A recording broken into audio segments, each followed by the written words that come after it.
Hello, friends. Welcome. Hold on, I have to turn on the desktop audio so that they can hear you. Now they can hear you. Welcome. Hello. Can't they hear us though? Say hi, friends. You're already doing it. Hi, Excellent. friends. Oh, man. This is going to be just an absolute amazing game. I have been looking forward to this game for the last 2 weeks, and I think this is going to be a lot of fun. We don't have a ton of people in chat yet, but that's okay. Please make yourselves known up in the chat if you are here. It's good to see you, Choco Sunshine. It's good to see you, of course, Gale and One Silver Key. It's very good to see you, Lionar. Very good to see you, Nathaniel. Excellent. Great to have you all here.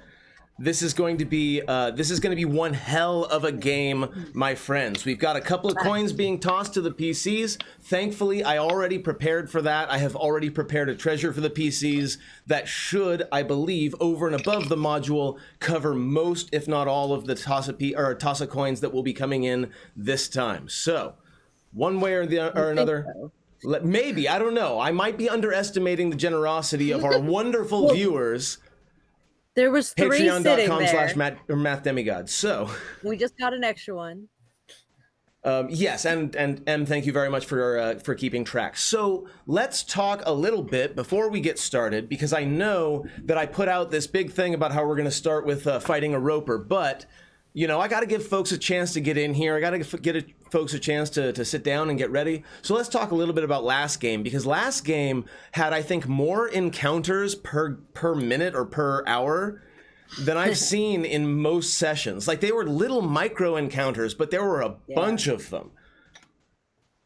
So I believe we started last time with going up the stairs and into a side passage where there was the rushing stream, where, if I recall properly, Meepo fell in for a moment, but you were able to rescue him. And Lore, in a way that wasn't at all gruesome or horrific, managed to clear you out a space so that you could take a long rest with the aid of an illusion and an alarm spell, if I'm recalling properly. That sounds right. After that, traversing the rapids, so long as you're very careful to take your time and cast spells along the way, is pretty trivial.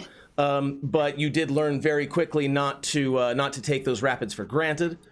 I believe after that point, and correct me if I'm wrong, you came into the Glitterheim, yes?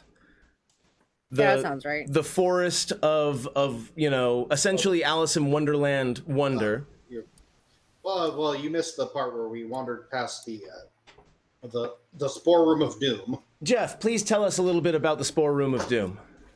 After some brief explorations in which we witnessed a bunch of orcs be mysteriously murdered by something, not sure what. I forgot that too.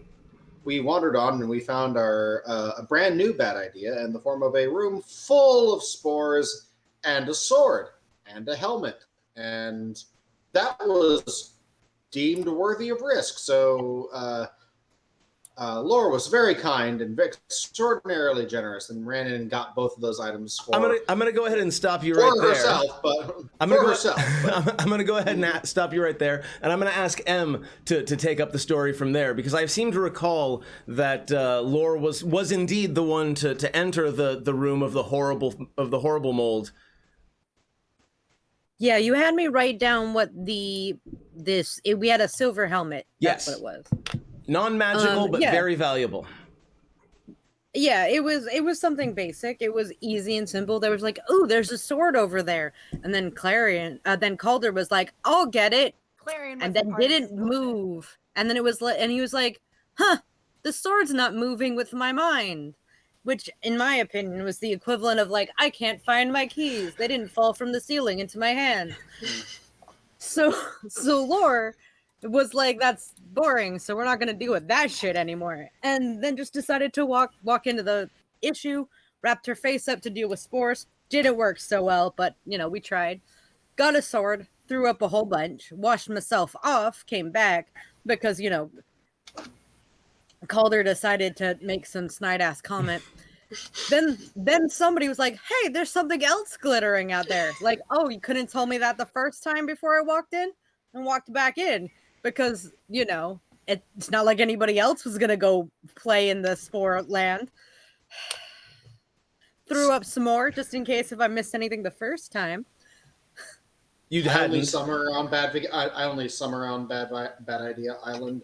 Far be it for me to talk about the natives.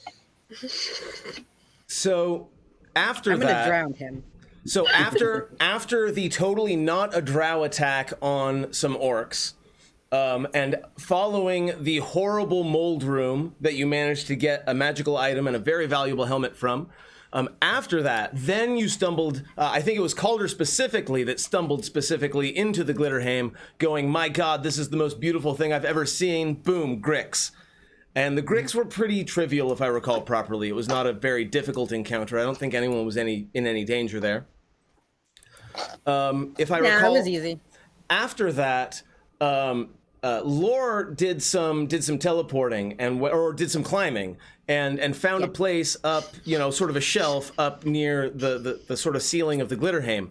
And Gale, I would love for you to tell me a little bit about what happened right after Lore found that ledge and sort of explored it a little bit. Well, you see, Lore was doing a great job of finding a path for everyone else to follow her up. Rolled a 1, found the best route up. And so naturally, the first person to give it a try, with the aid of a rope, was, Charlotte, who wasn't wearing any armor, so she wouldn't be very heavy. Test it out first. Failed at that, fell down. There was a bit of banter back and forth. Charlotte was a little petty, yanked on the rope. Lore came slamming down the side of the, little cliff ledge that she had been up in the top. And when she hit the ground fell out from under most of us. And we found a secret route. Secret room, secret tunnel. Is it a secret tunnel if it's just part of the architecture that we fell in? We invented a chute. I'll accept we invented a chute. That's perfect. And, found the path that we're on currently. Jen, once you were in this very safe and not at all ominous sort of watery area with a waterfall coming down on one side and the fast-moving stream continuing down the other side, can you recall what happened next? Oh, God. Wasn't it Lore went straight for the door? Lore went straight Probably. for the door. Yeah. You found a few areas that were pretty, desolate and not a whole lot there, but you did, confirm that, yes, this was a dwarven work area. At the very least, you know that you're in the right place because of what you dug up. Yay, we found a place that looks correct, and then we went through the door. And That's then, what I call a shortcut. yes. Yes. It counts. And you kind of continued your way through, making your way to, if I recall properly, the east, and found a sort of open cavern with a cave fish that had been kicked out of the river and was flopping on the riverbank. And Calder, being not a monster, sort of as he was walking forward and exploring, used his mage hand, as one does to move it right back into the water, and then just a whole lot of horrible immediately started. And that, my friends... Serves me right for trying to be a good person. It's like Dad always told me. Absolutely. Your character's father was correct in every aspect. Yep. No, that's not actually true. We will file this under no good deed goes unpunished. Indeed. Now, we're gonna see. I had some issues with my scenes on my cameras, so hopefully this will all work. Here we go.